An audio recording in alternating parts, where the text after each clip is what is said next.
পাড়ায় পাড়ায় থাকা কিছু চটি চাটার নেতারা যারা বলতো যে দিদি লক্ষ্মীর ভান্ডার দিচ্ছে, তারা লক্ষ্মীর ভান্ডার পাচ্ছে আর ভোট দেবে বিজেপিকে, মানে খুব গালাগালি করতো।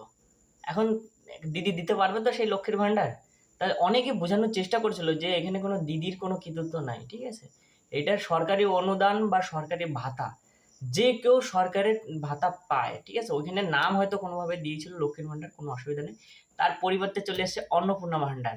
এইখানেও সেই কোনো বিজেপির কৃতিত্ব নেই।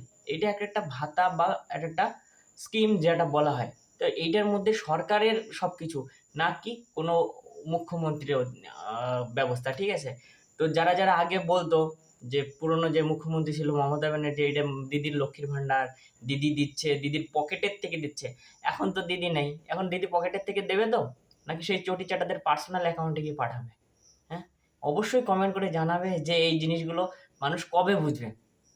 যে কোনো সরকারি স্কিম সবার জন্য, নাকি কোনো পার্সোনাল ব্যক্তির জন্য, ঠিক আছে?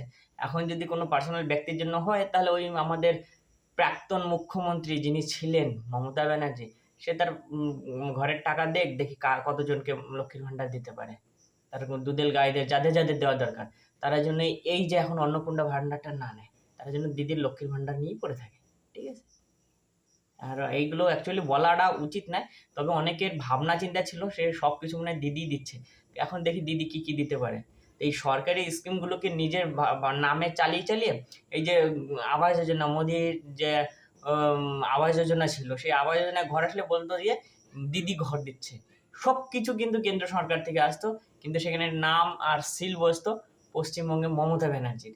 এইভাবেই দুর্নীতি চালিয়ে গেছে। কোনো সময়ের জন্য কেন্দ্রের কথা স্বীকার করতো না। যে কোনো স্কিম, যে কোনো প্রকল্প, যে কোনো কিছু চালু হতো, সব কেন্দ্র থেকে বেশিরভাগ আনা হতো। ১০০ দিনের টাকা কেন্দ্র থেকে বন্ধ করে দিয়েছে।